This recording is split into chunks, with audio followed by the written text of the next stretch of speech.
Today we'll talk about a strategy that is often proposed to high net worth families and individuals that I think is just a bad deal and absolutely crazy. It involves using a cash value life insurance policy where I, the policyholder, fund it for a short period of time, but then after I stop funding it, I'm recommended to take loans from the policy to fund it further. And I'll go into exactly why I think it's crazy. But some details on this specific case study. So I had met with a woman who is about 59 years old, really, really nice. She makes good money. She earns just over $1 million per year, but a lot of her money goes out the door to taxes. She's looking at how she can save money now for retirement so she can actually retire when she wants to. So she was shown a product and strategy that looks excellent on paper. It was a proposal to help her save on income tax right now and save money right now. The problem, however, is a lot of times these strategies that are shown end up not delivering and the policyholder ends up losing money. She caught it before she decided to move forward with the company who was proposing it, and that's what she pointed out when we met. She said, this doesn't look right here on the illustration that they showed me. I'm going to show you exactly what she pointed out. So she caught the fact that she might lose money, which helped her put the brakes on. What happens though is people usually don't catch the drawbacks of a certain product or strategy. They end up losing money, and then once it's too late, we often hear, I didn't know that. I was not aware of the drawbacks, or my agent didn't really mention that, or maybe they did, but it was very, very brief, and they focused on all of the benefits instead. Happens so much in this industry. Now, what often happens here is client loses money, and the agent who sold the product makes a large commission. Now, the commission is relative to the size of the policy. In the particular case you're going to see as I go through the numbers, the commission will be close to 100 grand. It would have been if she would have proceeded with that option. So if this is you, you feel like your money is drifting away, which no one wants to feel like that. Okay, so here's what she ran into. She was proposed a plan by what is called a family office. This is a company that is offering multiple products and services in terms of insurance products, different investments, tax planning and tax strategies. Think of it as a one-stop shop. A lot of times we'll see family offices specialize in working with high net worth individuals, and some family offices are very, very good where you will have access to some multimillionaires, sometimes billionaires, but then others put on the front of a family office, this is just my opinion, and people are shown things that we look at it and just say like, what? This doesn't make any sense that you're being shown this. So she was proposed a plan that could have involved a private foundation, qualified accounts. They had a lot of money going to an overall plan, but within the plan, there was a cash value life insurance policy, specifically what is called an indexed universal life insurance product, or an IUL. Now, the specific plan that she was shown involved her funding this policy with $100,000 per year for 3 years. That was her out of pocket toward the policy.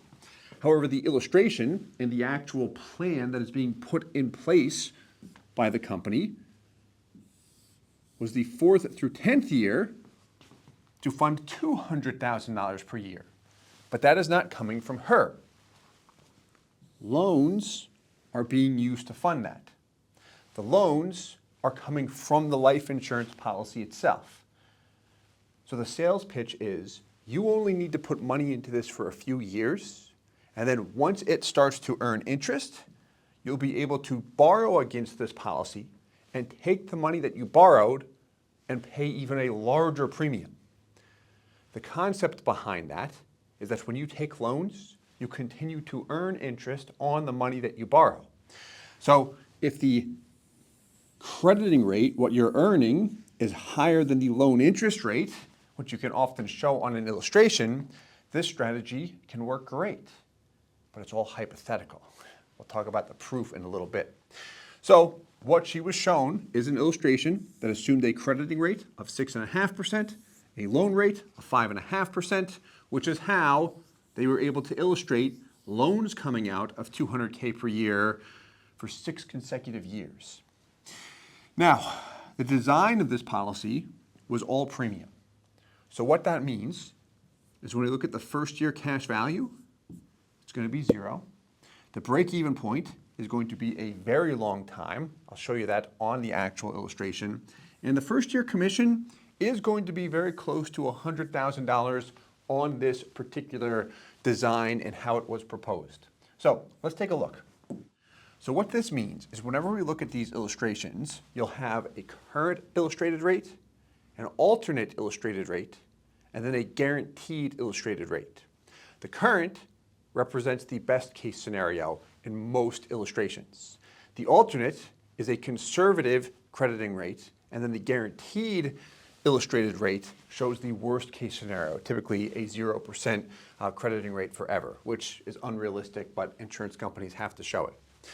So what we've got here is her out of pocket. It's $100K per year for 3 years. In year 3, you'll see that $200,000 outlay. She's still paying $100,000 this year, and this was the first year actually that a loan was proposed. So it was the 3rd year. I know I wrote the 4th year earlier. I did that to keep it simple. But in the 3rd year, she funds 100, and then a loan is also taken to fund another 100. So she's running up a loan balance, which you can actually see here in the accumulated loan amount column. So the strategy here, she pays out of pocket for 3 years, total of $300,000. Then you see the premium outlay continue, $200K per year through the 10th year. So the total funding that this policy received is $1.8 million. Therefore, $1.8 million is earning interest, whatever we see in the crediting rate column. So that's the strategy behind this, being that I can put a little bit of money in out of pocket and then leverage the money at a potential positive spread to get more money compounding for me. That's the pitch. Again, not a fan of it, and I'll show you exactly why. But what we can see here, you see the planned loan coming out. We hit on that, the loan balance, the average crediting rate. Then up here, you'll see the illustrated loan rate at 5.5%. Then you'll see 2 columns referred to as the accumulated value and cash surrender value. So the accumulated value, do you think that shows values net of the outstanding loan? It does not. It just shows the gross value that is earning interest in this particular case. The cash surrender value, do you think that shows values net of the loan? It does. This is what she caught. She said, the first year, I don't like. I put $100,000 in here and I have 0. If you ever see that on any type of life insurance product with 0 in the beginning, that means the commission is usually the highest. And I would use common sense here. Anytime you see a life insurance product, isolating just the first year, the lower your cash value is relative to your total payment, the higher the agent commission will be. Now, commission rates range drastically depending on the company and product that you select.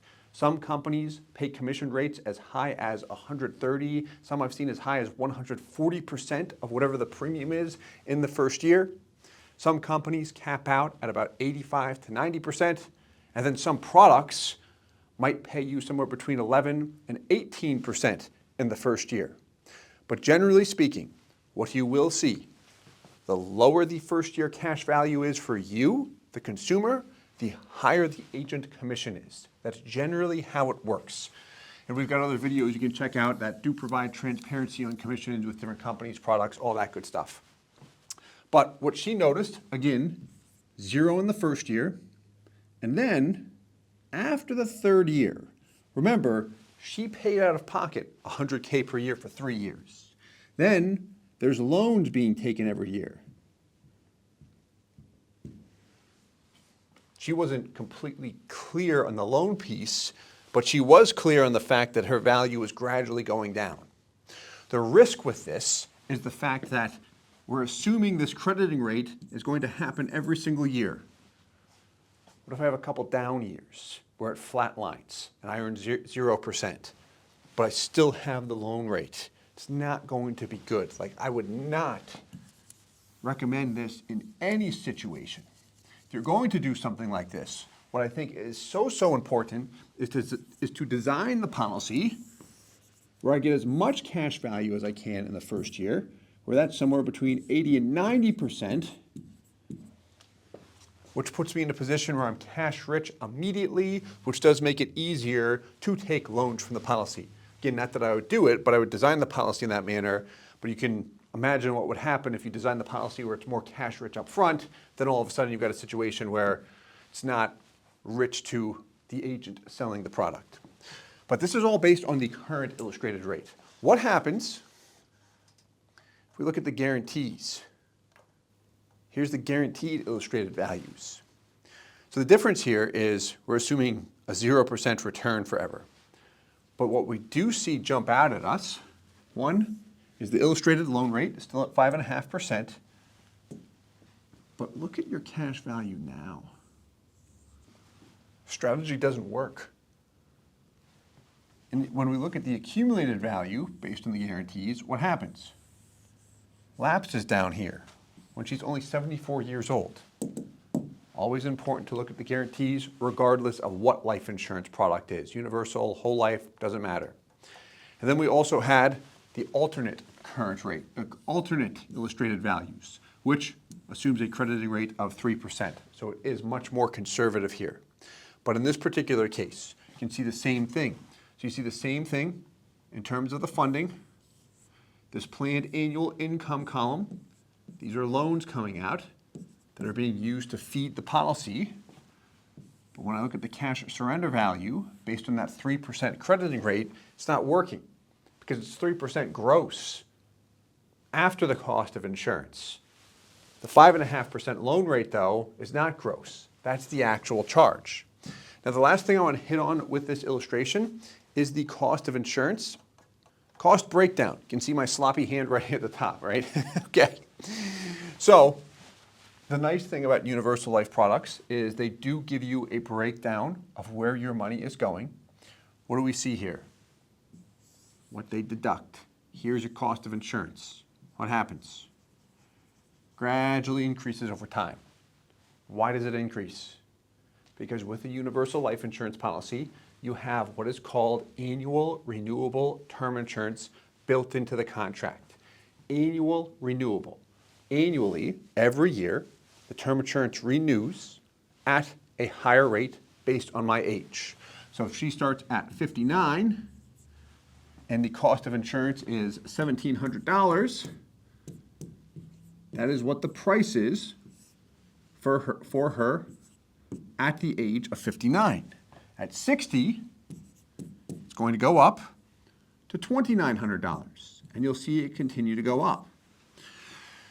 So if these products perform and outpace the increasing cost of insurance, in theory, I should be fine as a policyholder. If they don't, that's where I can get into some trouble. And I have seen some very, very good agents that are knowledgeable on these products. They know what levers to pull to reduce the death benefit, and they can make adjustments as time passes. There are agents that are well versed in indexed universal life insurance products that I do know. But with that said, that's what she's dealing with. So this is also why nothing other than the current crediting rate worked. Everything else didn't look good, meaning the policy lapsed. When we looked at the current crediting rate, what eventually happened? Or what did happen? After the third year, the values went down. How long do you think this policy takes to break even when we take a look at it? We want to look at the break-even point based on her total payments. She paid in how much money? $300,000. That was her true out-of-pocket.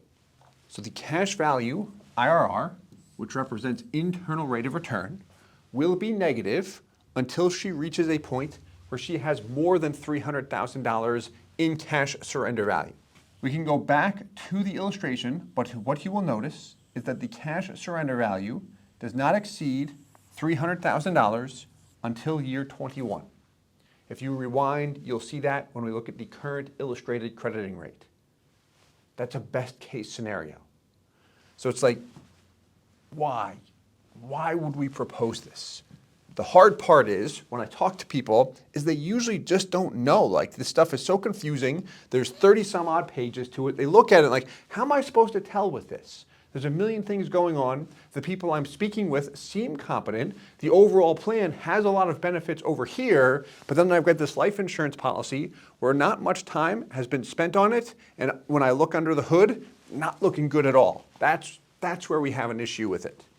So here's what I like to say on this, and this has to do with indexed universal life insurance, whole life insurance, and any type of financial strategy, period. This is just how I like to approach things, is anytime I'm looking at a solution, use this, which we all have, common sense, right? Meaning, in her case, what I would look at, I would say, okay, if $300,000 is what you have to work with, that's what I would work with this life insurance policy. What I would not recommend is trying to make it something that it's not, with this creative strategy of taking loans against the policy so I can put more money into it. And if the market performs and the product performs as illustrated, then I should have more money. Not that I will, because I haven't seen these things work before, but I should have more money. It's like, no, I would not recommend that. That's where we see people get confused, and we see over-leveraged plans that end up not working, and where people end up losing money. So, as an alternative, what we looked at is a whole life insurance policy. We looked at a dividend-paying whole life insurance policy, but if she likes the indexed strategy, because that's what she was looking at over here with the IUL, we can do that with a whole life insurance policy. The specific one will be with Guardian. I'll show you in a moment. But what we'll look at is funding $100K per year for 3 years. Here's the key on this. If we do the same thing, where it's $100K per year for 3 years, but I set it up where the premium piece is $100,000, which means her first year cash value would be $0, we'd have almost the same problem that we ran into over here, where she wouldn't have cash value up front, and the only way I could even attempt to make that policy work is if in year 4, I started to take loans from the policy to continue to pay the premium. But if I set that premium at $100,000, if it's with Guardian, with the product that I'm about to show you, I would make $85,000. However, I would not do that because I wouldn't want it myself, and her goal is cash value. What I would do is push that premium as low as the company will allow, which is right around 10%. You'll see it's actually a little bit lower. And then I'd put the other 90% toward my paid-up additions rider, which I like to call a cash dump-in.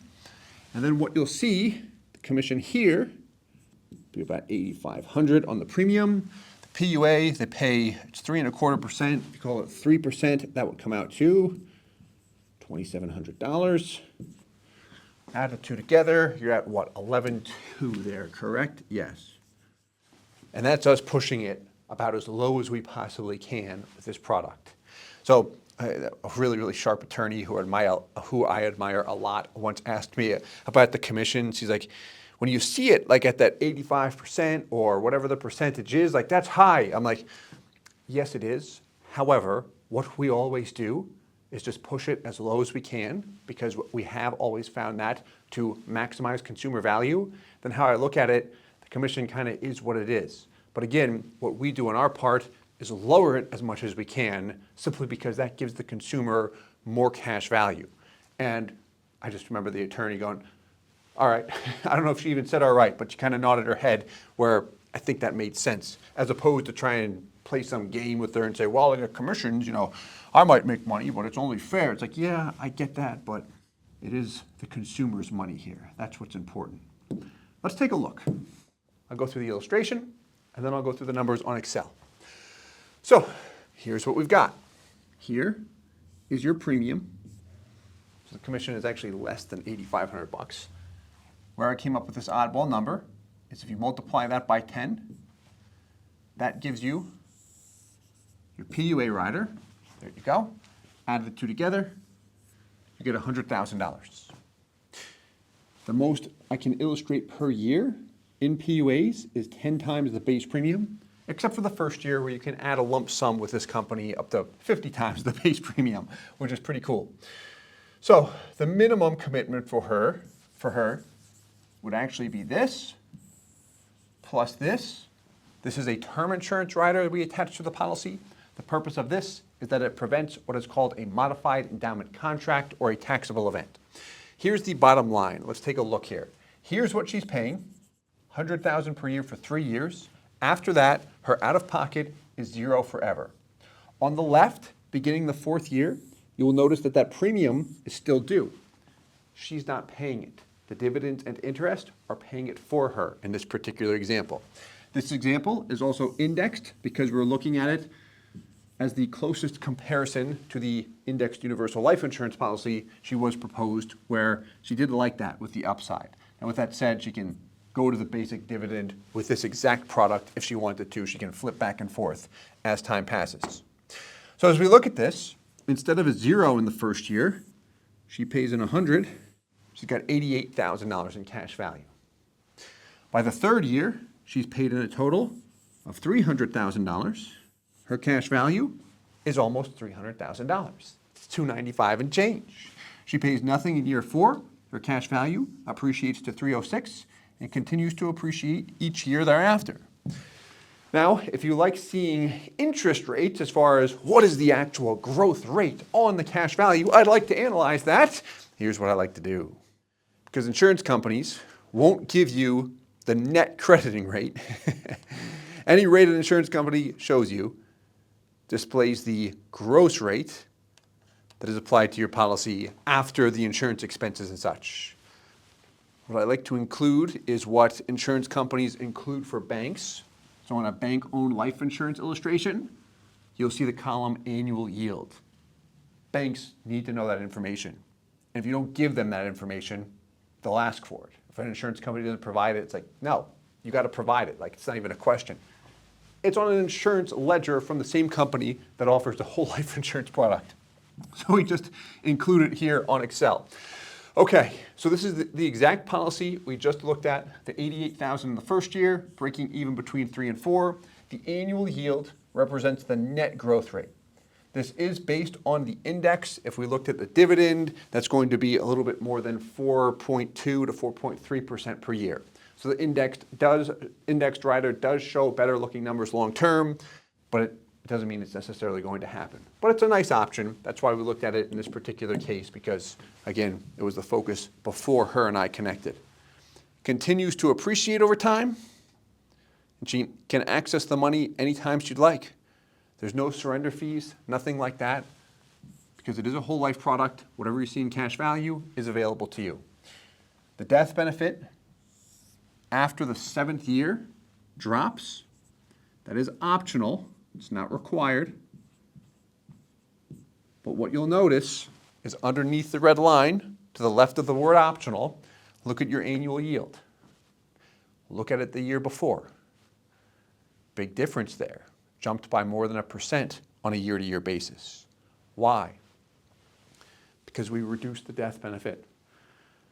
Reducing the death benefit helps reduce the costs, especially when I'm not paying. How I like to liken it is it throws off some of the extra weight that's on my boat so I can then move at a faster pace, which is pretty cool. It's an after-the-fact change that we can make to almost any life insurance policy.